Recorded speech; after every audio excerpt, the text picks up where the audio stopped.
안녕하세요. 해련 스님입니다. 해초 국사 연대기 8세기 신라 구도자의 일생과 지적 유산. 서론 시대적 배경과 구도 정신의 출발. 8세기 신라는 불교가 정점에 달했던 시기였으나 당시 고승들은 기존의 성과에 안주하지 않고 새로운 불교를 탐구하며 지식의 근원을 향한 여정을 감행했습니다. 해초 국사의 유학은 이러한 시대적 요구를 반영하는 것으로 분석됩니다. 당시 당나라의 수도 장안은 인도 구법승들이 직접 불교 교의를 전수하는 국제적인 지식의 허브였으며 인도 본토에서 유입되는 최신 사상과 경전이 집결하는 중심지였습니다. 해초 국사는 단순한 천축국 순례자를 넘어섭니다. 그는 당시 불교 내에서 가장 혁신적이며 강력한 종파로 부상하던 밀교를 연구하고 체계화한 고승으로 기록됩니다. 그의 저서 왕호천축국전, 즉 WOJ는 8세기 인도 및 서역의 정치, 종교, 풍속을 기록한 세계사적으로 희귀한 기록물로 평가됩니다.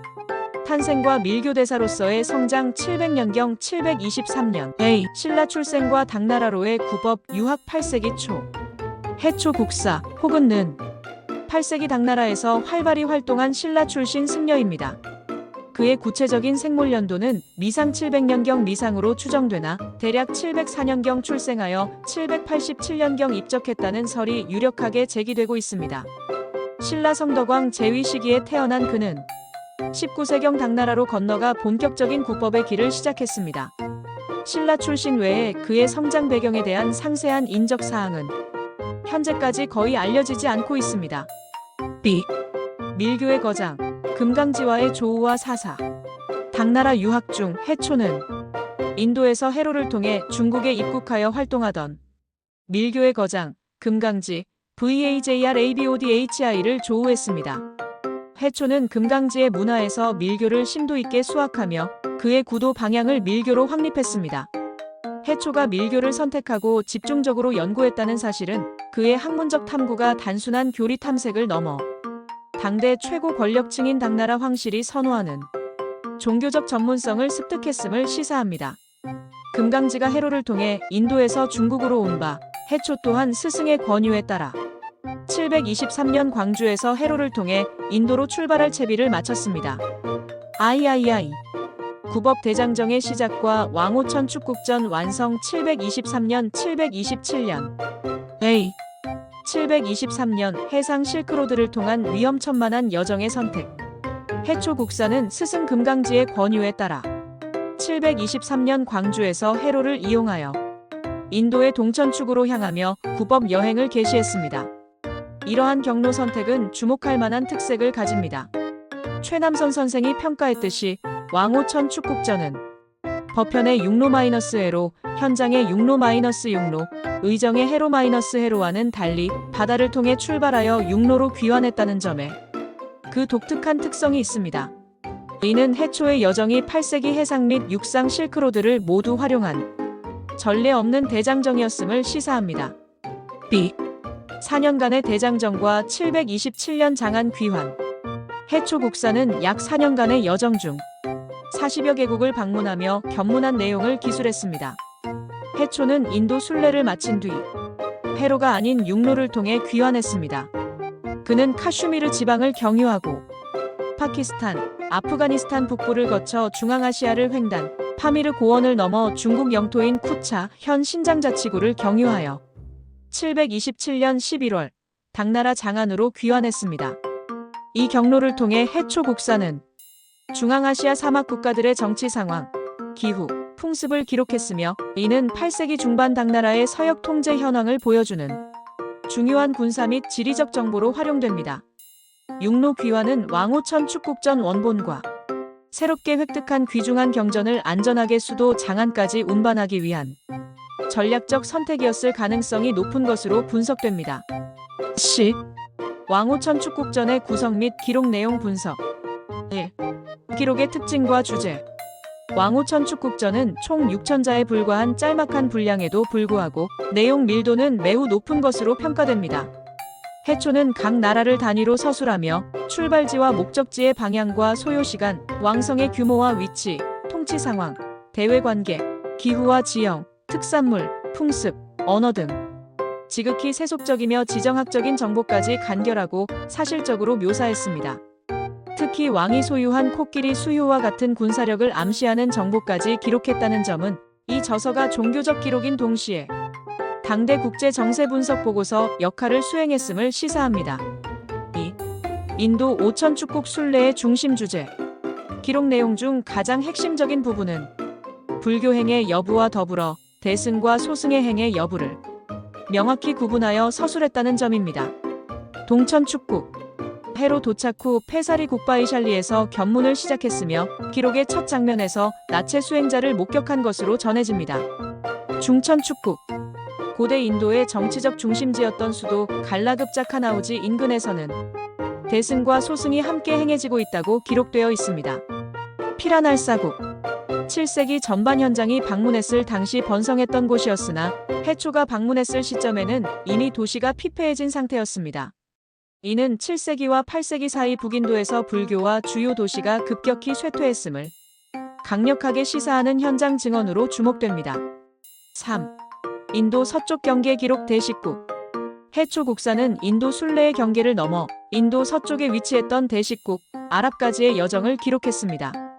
이슬람 세력의 존재와 그 영향을 명확히 기록한 왕오천 축국전은 동아시아 역사학자들이 당시 서역의 지정학적 경계를 이해하는 데 필수적인 이슬람 초기 확장 시대의 비이슬람계 증언 자료로서 의미를 가집니다. 4. 사양시 구도자의 고뇌. 왕오천 축국전에는 구도자로서의 해초 국사의 고뇌가 담긴 애절한 사양시가 수록되어 있습니다. 달밤에 고향길 바라보니 뜬 구름만 흩날리며 돌아가고 있네. 편지라도 써서 구름편에 붙이고 싶건만 바람이 급해 구름은 돌아보지 않는구나. 내 나라는 하늘 끝 북쪽에 있는데 남의 나라 땅 서쪽 모퉁이에 와 그리워하네. 더운 남쪽 천축은 기러기도 없으니 누가 고향의 숲을 향해 날아가려나. 이 시는 해초가 극한의 외로움과 고통 속에서도 신념을 굽히지 않고 구도했음을 입체적으로 증명하는 자료입니다. IV. 밀교 대사로서의 위상 확립과 입적 727년 이후 780년경. A. 장안에서의 활동과 황실 의례 주관. 천축 순례를 마친 뒤 당나라로 귀환한 해초 국사는 장안을 중심으로 밀교 승려로 활발히 활동했습니다. 그의 활동은 신라 불교의 흐름을 넘어 당시 인도 중국 밀교 도맥의 정통 계승자로서 확고한 지위를 구축했음을 시사합니다. 특히 780년경 추정, 그는 당 대종 황제의 명을 받아 장안 인근 옥녀담에서 기우제를 주관하는 등 국가적인 종교 의례를 집행한 것으로 확인됩니다. 이는 해초 국사가 국가의 재난을 구제할 수 있는 강력한 영적 권위를 지닌 밀교 대사였음을 보여주는 결정적인 증거로 평가됩니다. B. 중국 밀교 도맥에서의 핵심 역할. 해초 국사는 중국 밀교를 집대성한 해과 74만 6,805와 더불어 중국 밀교 3대 거장 중 한 명인 불공 AMOGHAVAJRA의 6대 제자로 손꼽힐 만큼 중국 밀교를 대표하는 고승으로 자리매김했습니다. 이러한 관계는 해초 국사가 인도에서부터 이어져 온 밀교의 정통 도맥을 계승하고 전파하는 핵심 인물이었음을 확증합니다.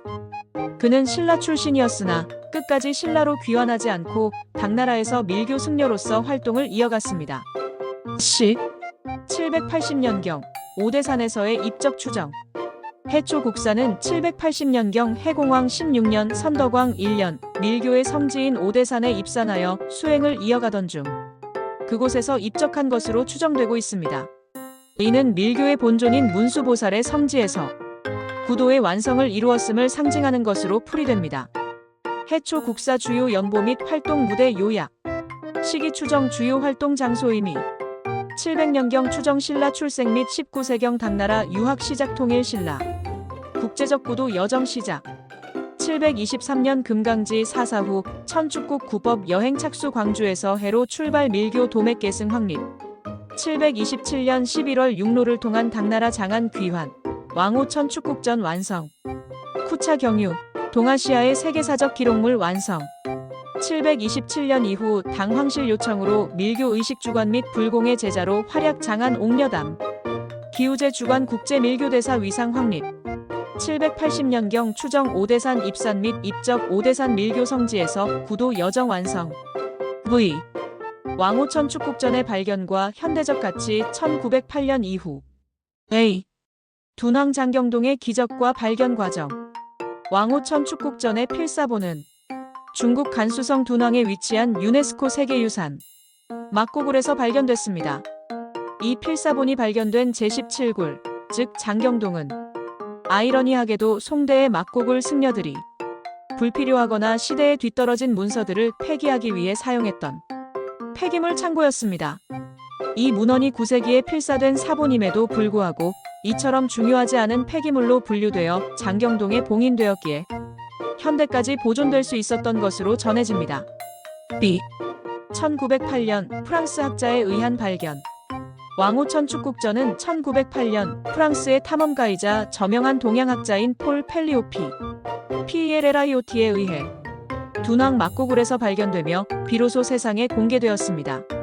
현재 현존하는 왕오천 축국전 필사본은 해초 국사 자신이 8세기에 직접 집필한 친필 사본이 아닌 9세기에 필사된 사본이며 현재 앞뒤가 잘려나가 내용이 불완전한 상태로 전해지고 있습니다. 이 원본 필사본은 현재 프랑스 파리 국민도서관에 소장돼 있습니다. C. 한국사 및 세계사 연구에서의 독보적 문헌 가치. 왕오천 축국전은 신라 승려가 남긴 기록 중 최고의 명작이자 귀중한 고전으로 평가받습니다. 해로와 육로를 결합한 독특한 경로 기록, 그리고 인도 북부에서 이슬람 세력인 대식국의 등장에 대한 동아시아인의 초기 증언 등은 8세기 해상 육상 실크로드의 종합적 이해는 물론 당시 서역의 지정학적 경계를 이해하는 데 필수적인 독보적 가치를 지니고 있습니다. 해초 국사는 8세기 동아시아 불교의 황금기에 신라, 당, 인도라는 새 지리적 문화적 축을 연결한 진정한 국제적 지성인이자 불굴의 구도자로 오늘날에도 평가받고 있습니다. 구독, 좋아요 감사합니다. 건강하시고 행복하세요.